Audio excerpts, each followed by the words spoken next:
चैतन्यं शाश्वतं शान्तं व्योमातीतं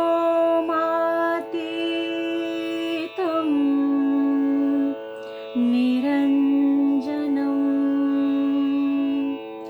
बिन्दुनादकलातीत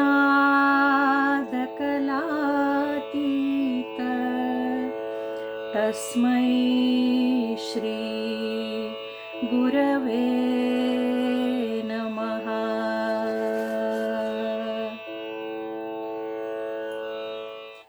नमस्ते and welcome to Neerja Aptikar Kala Sadhana Vancouver. मैं हूँ Neerja Aptikar, Vancouver, British Columbia, Canada से। आज का टॉपिक जो मैंने वीडियो उसके ऊपर कर रही हूँ वो टॉपिक है कि हिंदुस्तानी शास्त्रीय संगीत या भारतीय शास्त्रीय संगीत हमें क्यों सीखना चाहिए। बहुत लोग सुनते हैं कि उससे स्ट्रेस कम होता है, उससे एक रिलैक्स फील होती है।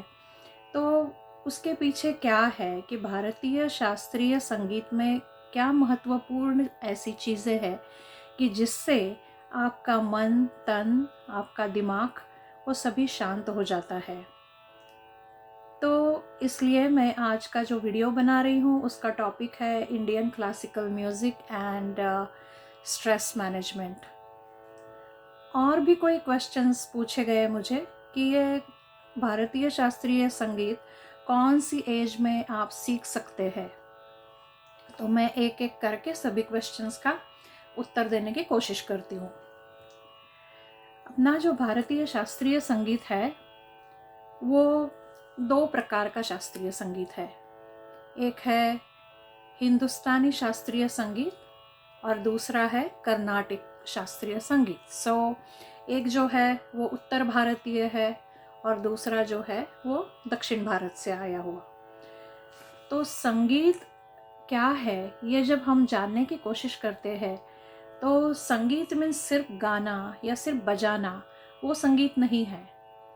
संगीत ये गायन, वादन तथा नृत्यम, ये तीनों भी प्रकार जो है वो इकट्ठा आते हैं तब संगीत बन जाता है। तो संगीत के लिए हमें क्या चीज़ों की आवश्यकता होती है।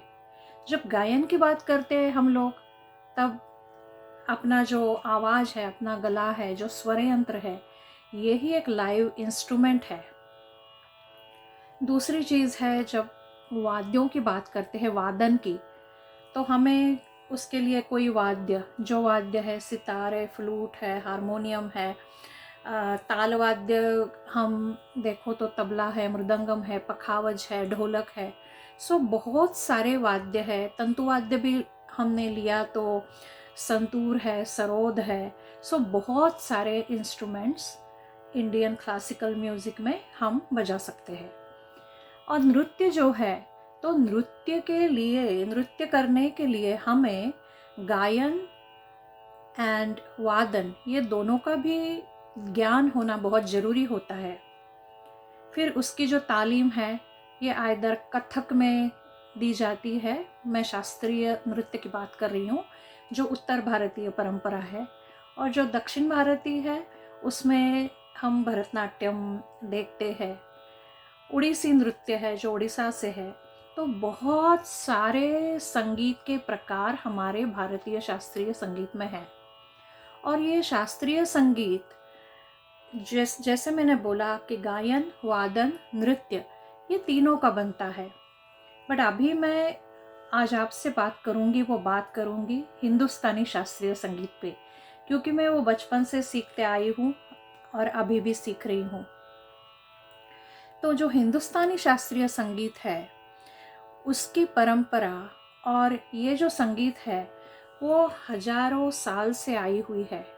और हमारे जो ऋषि मुनि थे उन लोगों ने ये सभी स्वरों पे काम किया। तो ये स्वर कौन से है हिंदुस्तानी शास्त्रीय संगीत में? तो दोनों भी शास्त्रीय संगीत में स्वर तो 7 ही है और 7 स्वरों के समुदाय को सप्तक बोलते हैं। तो सप्तक के स्वर कौन से हैं? तो सप्तक के स्वर है सा, षड्ज, रे ऋषभ, गा गंधार, मा मध्यम, प पंचम, ध धैवत एंड नी निषाद।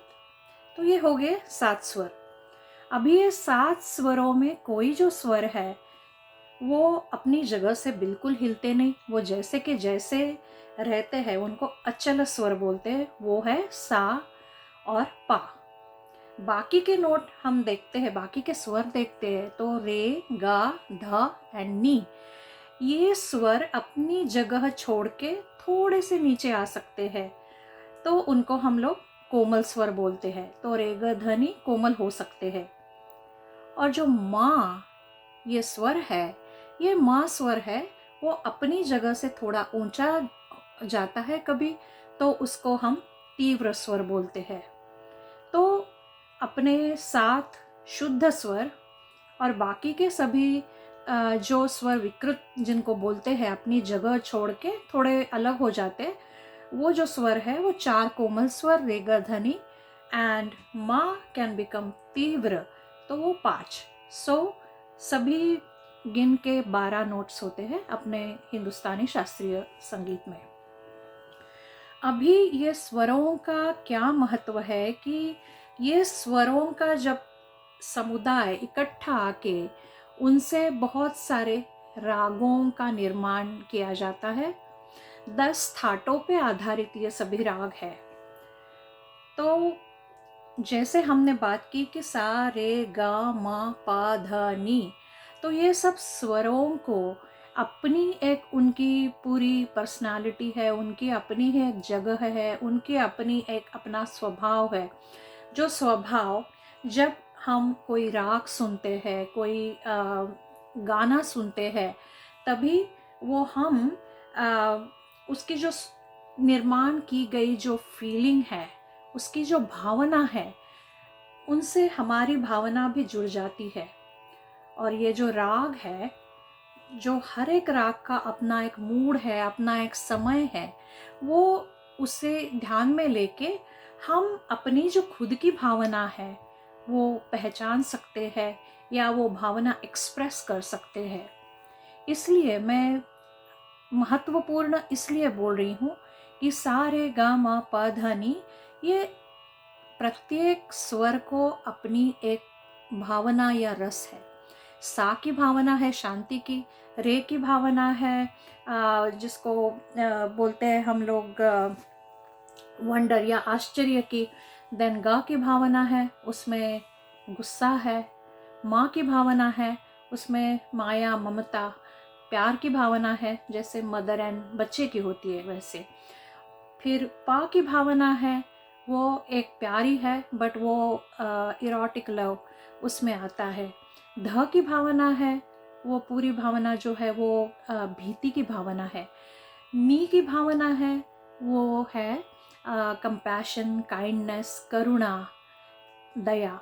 सो हम जब सभी ये स्वर समुदाय इकट्ठा देखते हैं तो अपनी उनकी एक खुद की एक टीम है पूरी, और ये टीम से एक सीक्वेंस लेके जब उसमें एक सीक्वेंस ऊपर जाता है जिसको आरोह बोलते हैं, एक नीचे आता है उसको अवरोह बोलते हैं। तो ये जो स्वर समुदाय है उनको लेके जो अलग अलग अनुक्रम से या सीक्वेंसेस जो बनाए गए हैं उसको हम लोग राग कहते हैं। तो हमने देखा कि सारे ग म प ध नी, ये सभी स्वरों को अपना अपना एक फीलिंग है। ये स्वर आए कहाँ से? तो ये बात है कि ये स्वर सभी आए हैं निसर्ग से। जैसे निसर्ग से आए मीन्स लाइक पंछियों की आवाज़ है, जानवरों की आवाज़ है, जैसे पीकॉक है, हॉर्स है, हाथी है, बगुला है। तो ये सभी कोकिल है पंचम के लिए। तो ये सभी जो निसर्ग में जो आवाज़ है, नाद जिसको बोलते हैं, उससे ये सभी ऋषि मुनियों ने उस पे काम करके उसको अपना एक स्वरों का समुदाय निर्माण किया। तो ये समुदाय को हम लोग सप्तक बोलते हैं।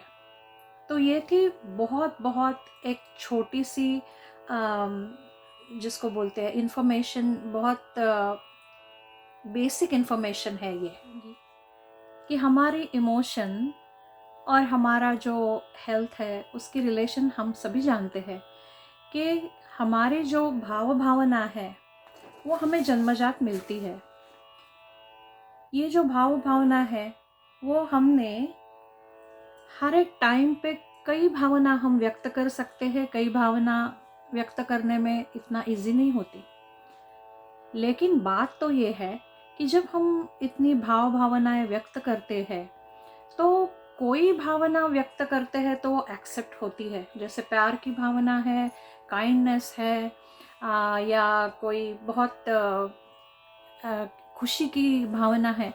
तो ये जो भावना है वो कोई भी सोशली या अपने घर में या अपने मित्र परिवार में वो भावना बहुत जल्दी एक्सेप्ट होती है।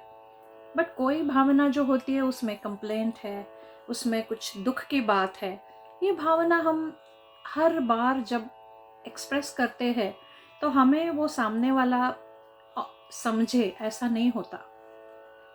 संगीत ये एक ही माध्यम है कि जिसमें जब कोई भी दुख की हो या कोई भी कंप्लेंट हो या कोई आर्गुमेंट हो या अपनी प्यार में से भी कोई कंप्लेंट हो, कोई बिरह की भावना हो, तो ये जो भावना हम सोशली भी व्यक्त करते हैं गाने के माध्यम से, तो सोशल एक्सेप्टेंस है उसको। लेकिन हम कोई गली में जाके कोई आर्गुमेंट या और किसी का वो क्या बोलते हैं कॉन्फ्लिक्ट्स नहीं कर सकते, लेकिन गाने के माध्यम से आप करते हो तो सभी लोग वो सुनते हैं और आपकी भी वो भावना प्रकट हो जाती है। तो जब हमारी फीलिंग्स प्रकट नहीं होती, हम नहीं एक्सप्रेस करते और वो अंदर के अंदर रहती है, फिर बाद में ही हमें स्ट्रेस, उसके बाद कुछ एंजाइटी है, डिप्रेशन है, बहुत सारी चीज़ें उनका सामना करना पड़ता है और उससे तबीयत का जो पूरा जो बैलेंस है वो बिगड़ सकता है। तो हिंदुस्तानी शास्त्रीय संगीत ये ऐसी चीज़ है कि आप सीखने से या सुनने से आपका स्ट्रेस बिल्कुल कम हो सकता है। अभी जो लोगों ने मुझे क्वेश्चन पूछा था कि ये कब सीखना चाहिए, ये सिर्फ बचपन में ही शुरू करना चाहिए, तो पहली चीज़ है, बचपन में गाना सीखना शुरू करो तो बहुत अच्छी बात है। लेकिन आप कुछ भी एज में, कोई भी उम्र में, बच्चे से लेके जैसे बुजुर्गों तक कभी भी शास्त्रीय संगीत सीख सकते हैं। एक चीज़ हमें हमेशा याद रखनी चाहिए कि शास्त्रीय संगीत सीखने के लिए जब कोई लोग बोलते हैं कि ये सीख के हम क्या बनेंगे या क्या करेंगे, क्योंकि सभी को तो कोई गायक बनना या कोई जो गाने के लिए करियर जो बना सकते हैं ऐसे नहीं होता। कोई लोग तो स्वांत सुखाय मीन्स खुद की खुशी के लिए भी गाने वाले लोग बहुत है। तो उसके लिए एक चीज़ है कि हमें याद रखना चाहिए कि गाना सीख के सभी लोग तानसेन नहीं बनेंगे, लेकिन हम लोग जरूर कांसेन बन सकते हैं।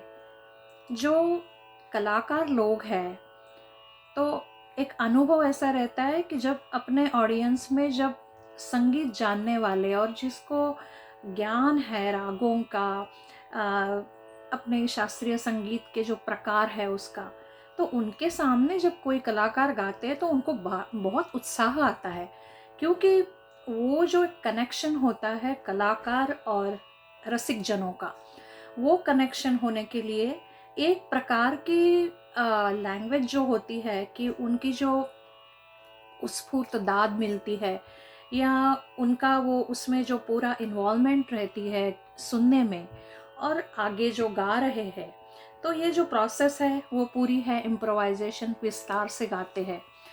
तो शास्त्रीय संगीत के बारे में सभी तानसेन नहीं लेकिन कांसेन बन सकते हो, और क्यों नहीं गा भी सकते हो। आजकल तो म्यूज़िक की करियर बहुत लोग कर रहे हैं, उसमें यशस्वी भी हो रहे हैं। तो मुझे लगता है कि कौन सी भी उम्र में जब आपको इच्छा हो तब शास्त्रीय संगीत सीखना चाहिए। अभी शास्त्रीय संगीत का जो अविभाज्य अंग है वो है राग, और जैसे मैंने बोला कि जब हम राग सुनते हैं तो उसका जो सीक्वेंस है सारेगमप धनी, तो उससे जो राग बनते हैं तो हर राग का एक स्वभाव है। और जैसे आपने सुना होगा भरत मुनि का नाट्य शास्त्र, जो बहुत बहुत पुराना लिखा हुआ बहुत बड़ा ग्रंथ है। उसमें सभी नवरसों का महत्व दिया गया है कि जो मनुष्य स्वभाव है, वो स्वभाव में जो अपनी भाव भावना है, वो हमें इफ़ेक्टिवली प्रकट करनी आती चाहिए। तो इसके लिए हमें कोई भी संगीत जब हम सीखते हैं तो वो बात हमें अब बहुत उपयुक्त होती है अपनी भावना प्रकट करने के लिए। तो पहली चीज़ है कि शास्त्रीय संगीत सीखते हैं उसके फ़ायदे क्या है लोगों को। आजकल तो मुझे लगता है कि सभी चीज़ का फ़ायदा क्या है, तभी तक कोई कोई कोर्स में मुझे नहीं लगता एडमिशन लेता है। तो बेसिकली उसके जो फ़ायदे उसमें है कि एक बहुत पॉजिटिव इफ़ेक्ट अपने मन पे होता है शास्त्रीय संगीत का। अपना मन पूरा शांत बनाने के लिए, पूरा स्वस्थ बनाने के लिए हम राग सुन सकते हैं। दूसरी चीज़ ऐसी है कि जो बच्चे राग सुनते हैं उनके लिए उनके लाभ क्या है कि उनका आईक्यू बढ़ने में बहुत मदद होती है, उनका कॉग्निशन अच्छा होने में मदद होती है।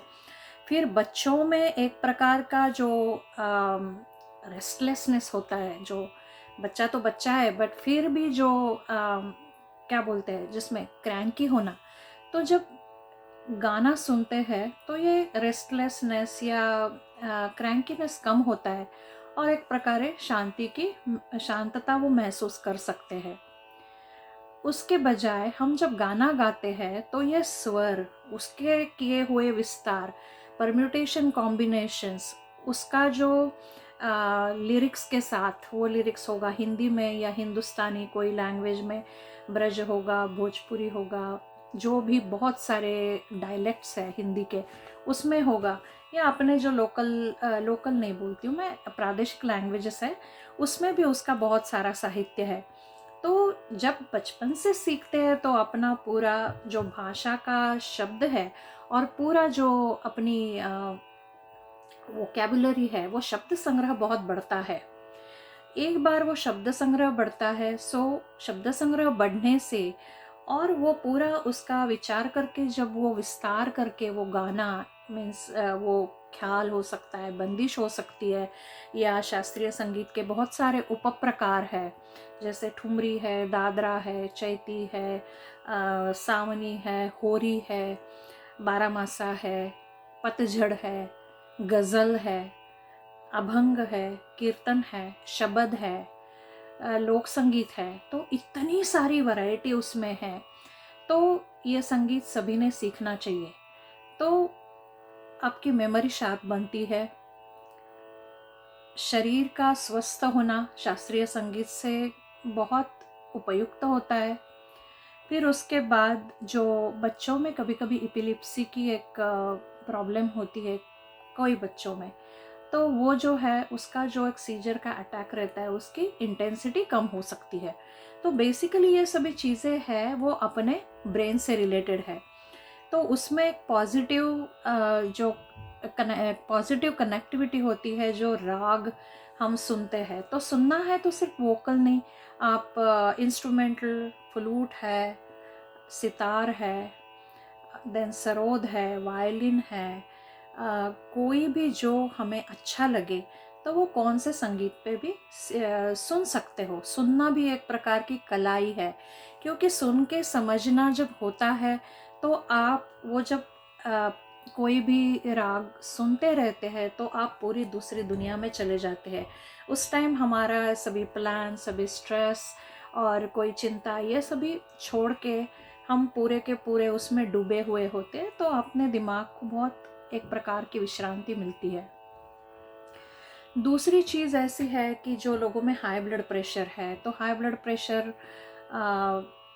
कम हो सकता है, और बहुत सारे बाकी के फ़ायदे तो है ही। जैसे जिनको स्ट्रोक आके गया है, या जो पॉसिबिलिटी है high blood pressure and diabetes and all that, तो उसके लिए जो एक विजुअल अटेंशन बोलते हैं वो इम्प्रूव हो सकता है।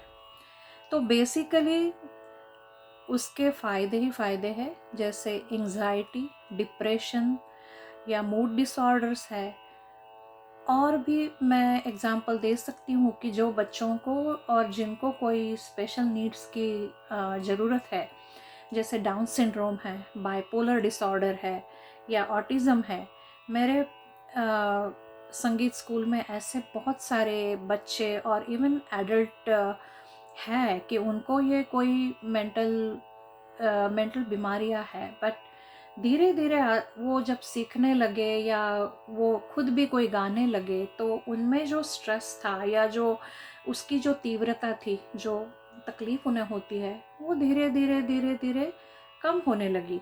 तो ऑटोमेटिकली उनकी जो फैमिली है, उनका भी थोड़ा स्ट्रेस कम हो गया और एक प्रकार की दिशा मिल गई है बच्चों लोगों को कि जो भी है, बाइपोलर है, ऑटिज़म है, डाउन सिंड्रोम है या बाकी के कोई मूड बिहेवियर वगैरह पे कोई उनकी समस्या है, तो उसकी जो तीव्रता है वो हमेशा कम हो जाती है। तो मेरा कहना है कि बहुत सारे लाभ है। तो आप कौन सी भी उम्र में शास्त्रीय संगीत सीख सकते हो, जब चाहे और कहीं भी सीखो। ऐसा नहीं है कि आपको सिर्फ अपने जो जिसको बोलती हूँ कि टीचर या अपने संगीत के गुरु है, वो नॉलेजेबल होने चाहिए, उनका उसमें व्यासंग होना चाहिए। और अपना जो मीन्स जो विद्यार्थी है, वो विद्यार्थी की आवाज़ कैसी है, उनको क्या करना है, क्या करना है, यानी उनको ख्याल गाने में इंटरेस्ट है या उनको आगे जाके बॉलीवुड गाने गाने हैं। लेकिन ये सभी प्रोसेस के लिए आपको तो स्वरालंकार, राग, बंदिश है उनकी, कोई उपशास्त्रीय प्रकार, जैसे कोई भजन भी है, कोई भी शब्द है, कीर्तन है, गज़ल है, ये सभी आपको सीखना पड़ता है। एक बार रागों का नॉलेज हमें आ गया, फिर कोई भी गाना कोई भी भाषा में हो, वो बहुत कठिन नहीं होता। तो मुझे लगता है कि फ़ायदे क्या है ये मैंने बताया, लेकिन कोई चीज़ें ऐसी होती है कि आप जब शुरू करते हैं, खुद करते हो, तभी वो उसका अनुभव हमें मिलता है। सिर्फ सुन के ये अनुभव नहीं हो सकता। इसलिए जिनको लगता है कि शास्त्रीय संगीत का स्ट्रेस से क्या ताल्लुक़ है, उससे स्ट्रेस कैसा कम होता है, तो ये सभी चीज़ों के लिए आप ज़रूर शास्त्रीय संगीत सीखें, कोई भी शास्त्रीय संगीत सीखें। मुझे लगता है कि मैंने जो इन्फॉर्मेशन दे दी वो आपको ठीक लगे, और आपके और भी कोई क्वेश्चंस है तो मुझे कमेंट में आप लिख दीजिए, तो मैं उसकी ज़रूर वो उत्तर देने की कोशिश करूँगी। Thank you so much. आपको मेरा वीडियो पसंद आया हो तो मेरे चैनल को आप सब्सक्राइब कर सकते हो, कमेंट करना, शेयर करना और वहाँ का जो बेल आइकन है वो दबाना, क्योंकि फिर जो मैं वीडियो करते रहती हूँ उसकी नोटिफिकेशन आपको मिले। Thank you.